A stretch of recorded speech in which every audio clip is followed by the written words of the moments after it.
Oh yeah, don't worry, brother man. I'll keep spitting my opinion. I have found that being polite to people until they go off and say some things that aren't really polite is the best way to be. And even when they do, controlling your emotions is an integral part of the fight game. And I think a lot of people don't totally conceptualize that, right? Like when we're young, freaking out and getting angry is how we show toughness. But is that the reality of what toughness is?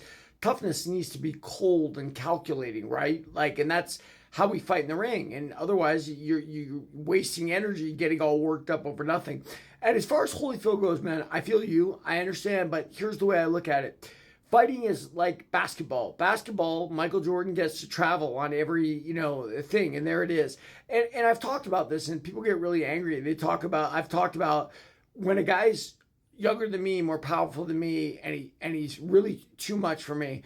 I'll get in the clinch and I'll rack him in the back of the head. And it has worked 100% of the time. I don't care what world-class fighter they are. They're going to calm down immediately. Something to do with the brain stem and the spinal cord and the brain. And I think that fighting is a win-at-all-cost thing, right? I mean, obviously you can't bite someone. We saw that vividly with Mike Tyson. But can you use your head as a digit? I'm a fighter who's lived his whole career with broken wrists. My navicular bone's broken, both hands. I got little dinky wrists. They're not fighter wrists. My wife's got big wrists. We always joke like, well, honey, if I'd had your wrist, I'd have been a world champion. And so I had to learn how to fight essentially with two messed up hands. The same thing Jeff Fennick, that featherweight in Australia, had to do. Well, he multiple weight champion. And that's not easy, right? Like hands are integral, especially to a sport like boxing.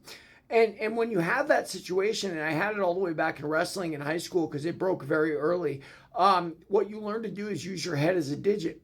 And using your head as a digit I call it, but it's like a third hand, right? Like you probe with it.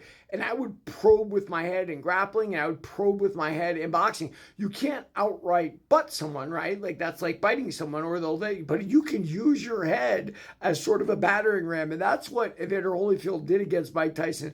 Personally, I got no problem with it. I mean, what Mike has to do is figure out a way to get around that forehead, right? Like don't just run in. Mike very much approached the Holyfield fight like, he's a smaller man. And by the way, everybody thought this, like Holyfield's smaller. He likes to brawl. You can lure him in one real easy. It'd be real easy for a style like Mike Tyson to take him out. And the reality of it was Holyfield was way too tough for that. And it didn't work out. Now, one thing about that style, and I have a very Holyfield-esque style from the head, that's how we survive in fighting, right? That's what it's about. I know it's a sport. I know there's gentleman rules and stuff, but the reality is, when you're in the ring in there, that referee, he doesn't catch everything. So you've got to fight for your life and you got to put it all out there. But that style doesn't go forward as you advance in age. And we saw that very sad fight between Evander Holyfield and Vitor Belfort, where Vitor knocked him out in like the first round in a boxing match. Something unthinkable years ago. And what does it amount to? Well, if you have a style where you take damage as part of your style, when you get older, it just kind of falls apart, And for me, I've had to change my style, right? I'm not so blood and guts anymore. I don't walk in and throw punches and kicks and whatnot. I have to move. I have to move a lot more because, quite simply put, I can't take the punishment. I'm not on PEDs anymore or any of that either. So that's a part of it too. But yeah, man, I got no problem with Holyfield using his head. I know I used my head. So yeah, there it is. I hope you don't have a problem with that, brother. Everybody, like and follow for more on the Fight Game.